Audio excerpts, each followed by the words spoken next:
Due to my no cursing morals, I can't even say the name of this movie. What has this world come to?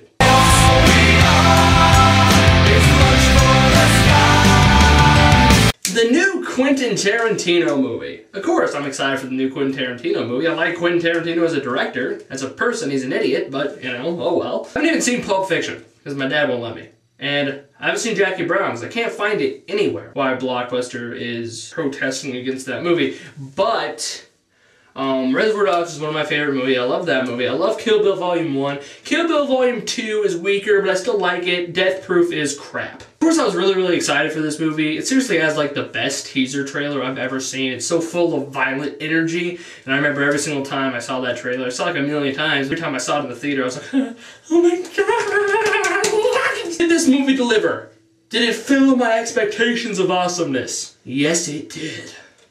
Like I said, I love the trailer, but I do think the trailer may be a little misleading because this movie is not 2.5 hours of Brad Pitt and his buddies killing nonstop Nazis. It basically has different stages that center around different areas of this one night that they're going to try to assassinate a bunch of big Nazis. And that would be a movie premiere at a theater. A lot of people are saying that whole middle section of this movie is really boring. Yes, it does have a lot of extended scenes of dialogue. A lot of this movie mainly is dialogue. You're prepared to read a lot of subtitles. And my best example would be in Death Proof, where it's really 45 minutes or so of just these annoying girls just yakking about a bunch of irrelevant things. And that's one of the big reasons why I didn't like Death Proof all that much. This movie does have extended scenes of them talking, and maybe some of the things they're talking about may not be all that important to the story, but I never found myself losing interest or being bored with the film. My personal definition of dragging would be when it weakens and stops progressing the story. And like I said, some of the things might not have progressed the story that much, but I never lost interest in it at all.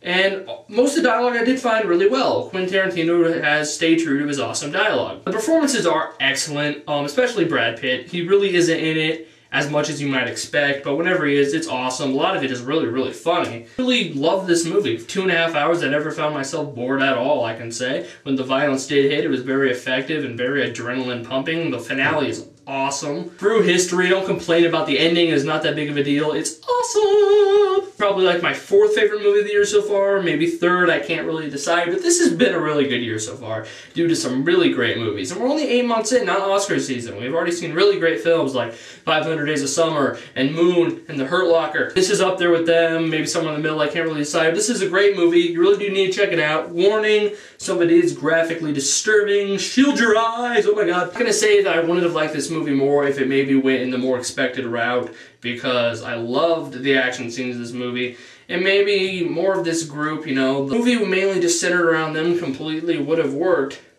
But I'm just saying, I had no problem with this movie. Part of the movie centered around this lady that owns the theater. It all comes together very well, and her part of the story did have a lot of purpose, didn't have a lot of meaning towards the end, you know. Her portion of the movie is really where you don't see much of Brad Pitt or any of them, and it's for a while, you know. This is a really long movie, and by every scene is really extended, like I said. I'm not gonna say like what could have been. I thought this was a great movie. I really don't have that big of complaints. I really don't.